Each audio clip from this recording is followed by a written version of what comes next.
y'all? Welcome back to Ascending with Ashley. I'm Ashley. This is a reading specifically for folks who identify with some sort of earth angel, if you consider yourself a giver or a healer, whatever language you use. This is for us. This energy is really heavy, as I anticipated it to be. Obviously. And is that too loud? I did not know Jimmy Eat World sang this song until today. What? Excuse me? Did not know that. It's crazy. Anyway, sorry. I have a whole bunch of notes on my little dry erase board of things that came to me this afternoon regarding how we can take care of ourselves and our energy and support the collective at this time. First and foremost, breathe. Yes, it says breathe.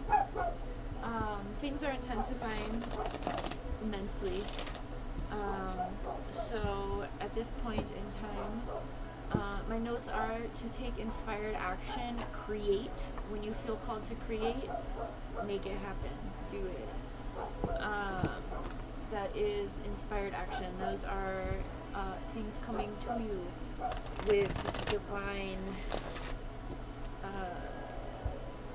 backing, divine support, all right?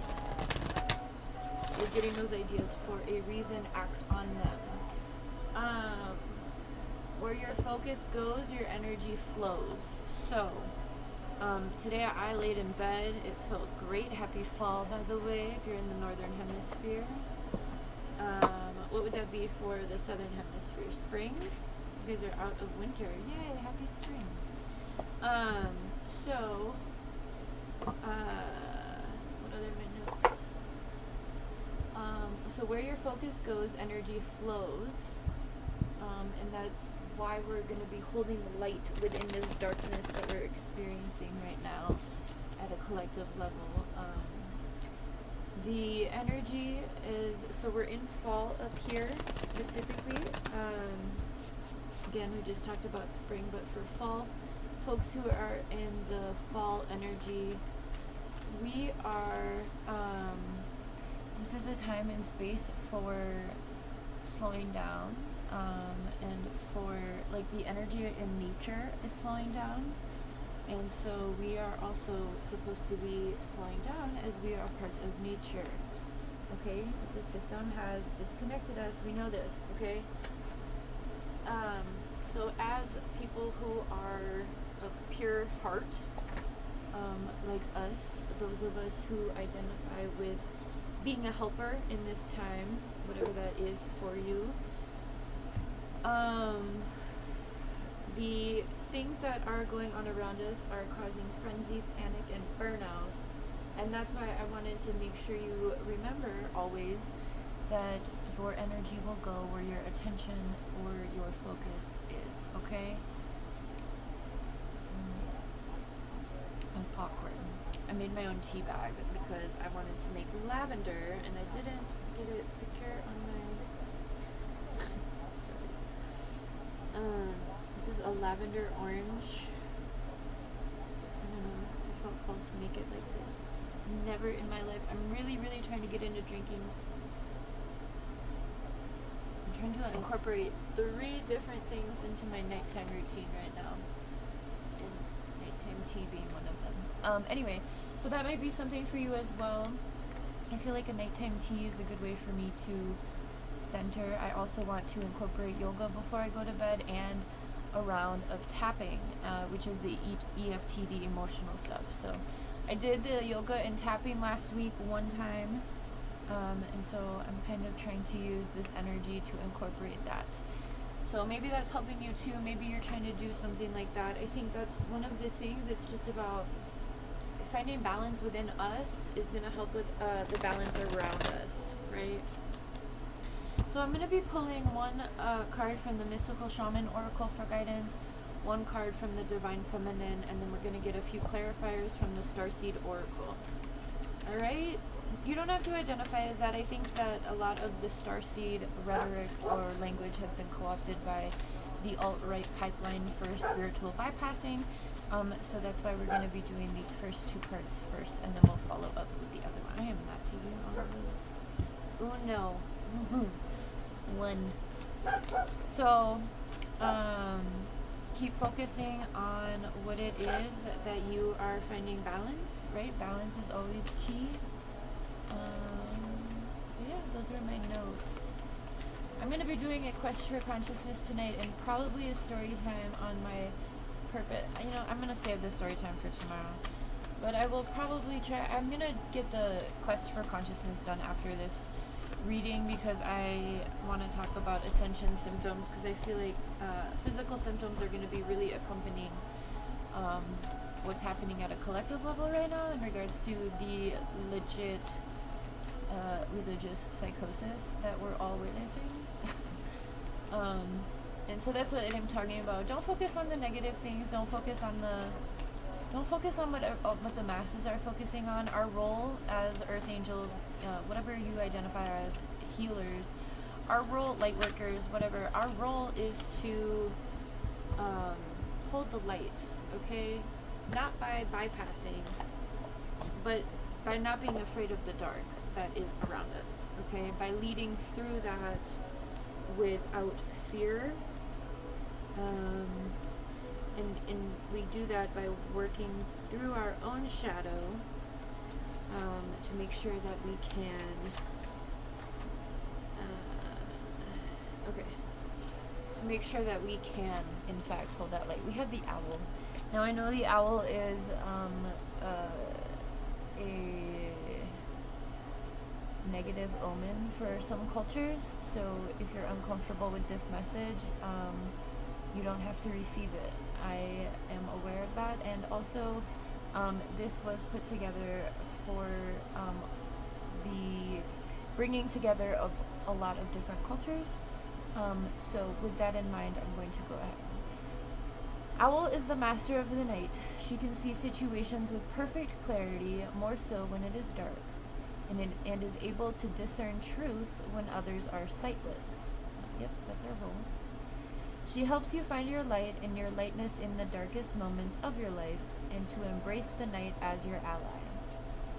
Owl can bring you messages from the invisible world. She opens your ears so that you may hear the voices of your ancestors, and you may acquire their wisdom and make it your own. The invitation is to look around you, notice every detail, and find the hidden messages brought to you by the owl. Do not shoot the messenger. Be grateful to the friend who shows you what you have not wanted to see until now. Observe all of the facets of the diamond without judgment. Remember that the facets that you dislike are often mirrors of the parts of you that you do not want to recognize. Again, incorporating your own shadow. Do not be afraid of the truth, as it will become your compass. The medicine. Owl guards against self-deception and insights that your motives be pure and transparent to all. What is the message that you are not hearing and the situation you are not seeing with clarity? Owl invites you to wait patiently. Bide your time until it is the right time to act. Then do so decisively with no hesitation or remorse. So thank you, Owl Spirit. That was right on the money. Alright, now we're going to go to the Divine Feminine deck and see which goddess can guide us and what her lesson is. Oh, I just got to download. I'm going to save it in case she comes out.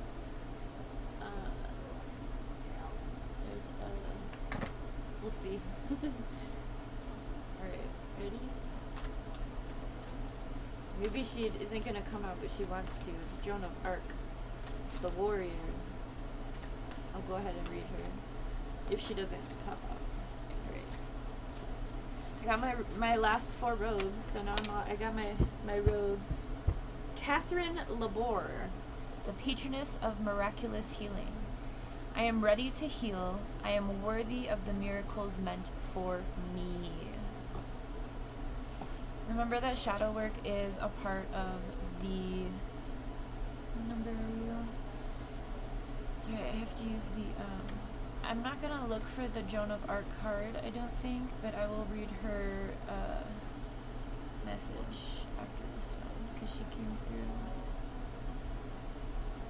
48.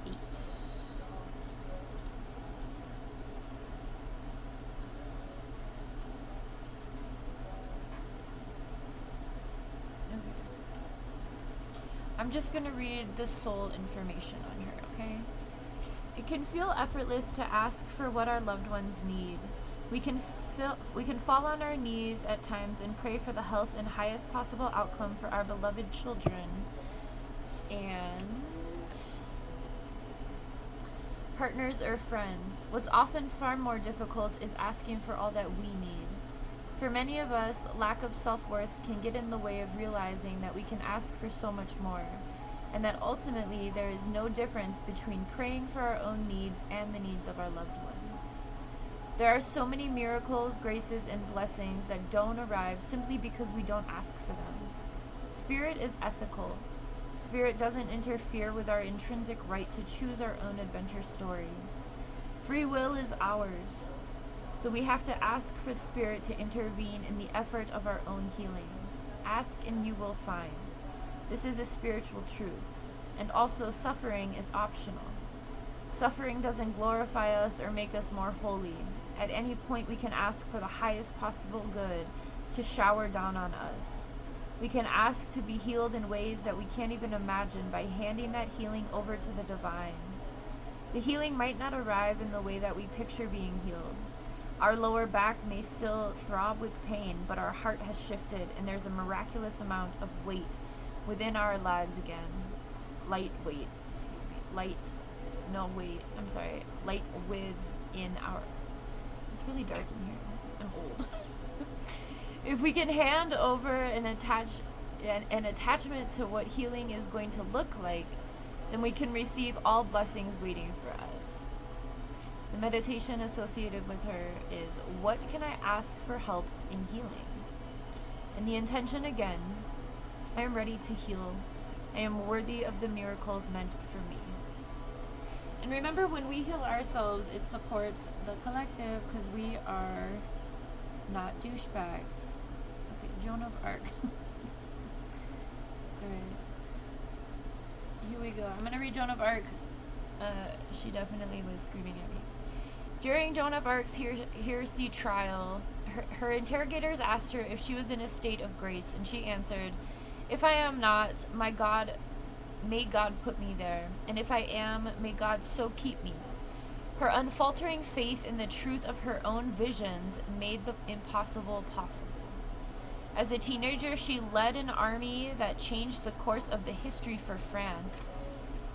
And because of the trials, she has sworn testimony detailing the courage of her convictions and of her own testimony about her visions of Archangel Michael, who has inspired the course of her actions. Oh, that's who it was. It was Michael. I work with Archangel Michael, and he wants you to call on him if you need him. He is a fierce protector.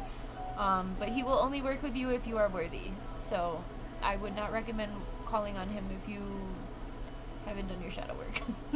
Because then he might work against you. You're going to have some tough love, okay? Think about that movie... Think about that movie with John Travolta, named the movie Michael from the 90s. His personality, that's the exact personality of, like, the Archangel Michael, too. Okay, anyway. Big brother. The faith that she had in her own vision allowed her to take on a task that had never been done before by a young woman. Her every action chanted, "I am not afraid, I was born to do this." She is associated with the fleur-de-lis, known as the flower of light. It represents the Trinity, the profound truth of that the Trinity would not exist without Mary, and her brave response to Archangel Gabriel's call. Joan, like Mary, knows that she is directly connected to the divine from within her, and she allows that connection to guide her. Joan of Arc's life is a testament to what is possible for us when we believe steadfastly in our own vision. She asks for us to move beyond our fear and to act on our truth, and to do this with the confidence of knowing that our every step is flanked with the angels. The meditation, what is the most powerful vision for my life? And the intention, I have a steel-like faith in myself.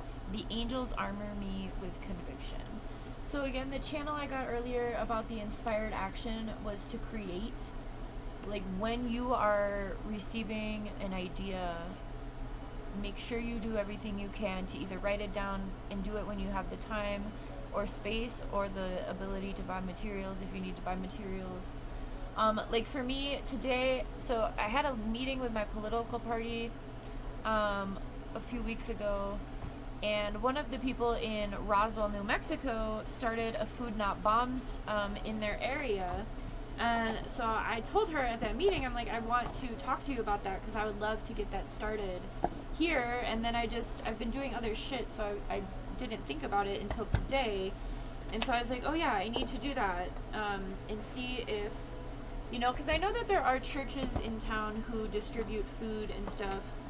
And we only have one grocery store, so I don't know if it's possible for us here. But yeah, it's something to look into. So, there's like other stores that have food. But as I'm doing this community space, I was like, well, I could throw up a, Food Not Bombs chapter as well. So, I don't know, something that I'm going to look into a little bit further. And I was reminded of that today. So, whatever ideas you're getting about making the world a better place, I would highly recommend on following through with that. Alright, let's get a couple from this deck, and then I will let you go. And then I'm going to make the Ascension Symptoms video quickly.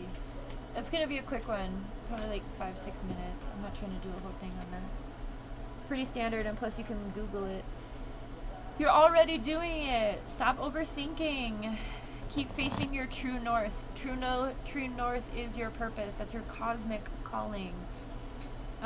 If some of you have done like past life regressions, or if you do identify with Starseed, perhaps you've already like studied your natal chart or figured out like maybe what planet or star system you come from, if you believe in that. I would say go ahead and reach out, like what Catherine said. Go ahead and ask for help from your galactic family. I was reminded that I had a galactic family looking out for me yesterday. And I was like, yeah, I really don't connect with the gods and goddesses unless it's fall. That's just my own practice. So it's officially fall now. So I'm going to be working with the gods and goddesses again. If I could stay in my feminine energy, I would all the time. But that's where my divine union needs to come in, right? Yes. Just say yes. Alright. Deep replenishment. Retreat, rest, and be held. I just did a reading that was Rest, Rejuvenate, Rebel. So you can check that out if you feel so called. Imrama? I don't know this. Where are you being called to journey to? Are you being called to move? A lot of us are grid workers, which means that we go to different locations because we're activating the ley lines and the earth, like the actual planet, with our own energy, with our ability to have this reciprocal, be open channels, right, and have this energy, reciprocal energy with the cosmos. Like, think of it as like I'm getting the letter I. So, like, you know how, like, the capital letter I has, like, a thing on top and a thing on bottom, and then it's, like, this thing in the middle. So, like, think about that as the channel. Like, the bottom one is your connection to the earth, and then the one above you is the connection to the cosmos, or whatever it is you believe in. And we have the ability to, like, our bodies are the body of the I, where the energy flows always, right? I don't know if that's helpful. But that's what I mean with the grid work. So if you're being called somewhere, a lot of us get called to, a lot of people with this kind of soul are called to Hawaii. And then there's the conversation about not going to Hawaii if you are not from there because of the issues with non-natives taking over, right, with the colonization. So if you're unable to do that, or it's just not in your ability, then I would say try to, like, my process has been, because I've always been very called to Hawaii, but I've respectfully not gone because of why I just said that. Locals don't want us there. I'm a white woman. I'm not going to do that. It's disrespectful. But what I have done because of that knowledge and because of that recognition, you know, instead of journeying there, I have followed my path. And this is actually the story time I'm going to do about my purpose tomorrow, because I was called to where I am now. And it goes back into my family line. So it was a lot of steps to get here, but I know I'm supposed to be here. I have no doubt in my mind that I am where I'm supposed to be for this time in this part. So if you don't have that absolute conviction about knowing exactly where you are, is, you know, or what you're supposed to be doing, try to, again, reach out for that guidance and be open to that guidance when it comes, okay? Which has been coming up in a lot of readings lately, about like trusting the signs and synchronicities that you're getting from the universe, and if you're asking for signs and synchronicities, to believe them when they arrive, right? And stop the overthinking. Get into action, right? Action based is going to keep you from overthinking things and getting too stuck in this human shit that's going on, okay? Align your life. What is not aligned or needs to change?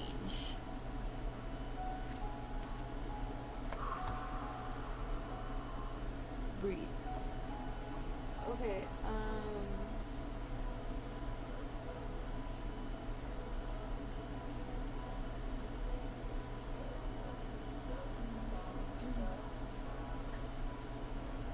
gonna go with these. And I'm just going to pull a couple of these to leave us on a high note, because those are a couple, you know, those are a few difficult questions. That's what is not aligned and what needs to change is a big introspection question.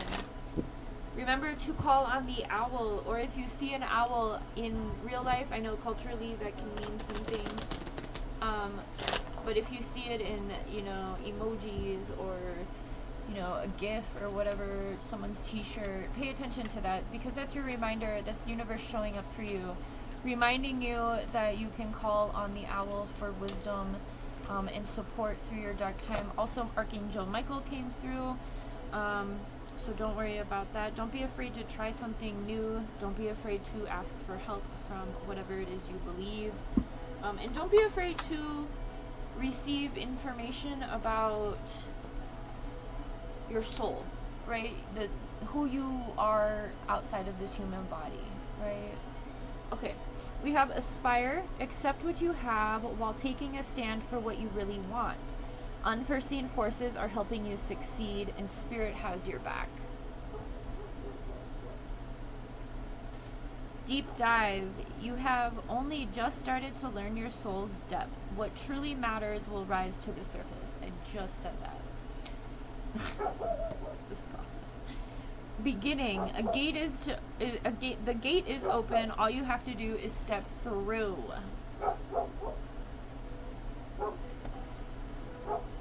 Stillness, not taking action can be the most powerful stance. Let yourself rest a while. Enjoy the sacred silence of your soul.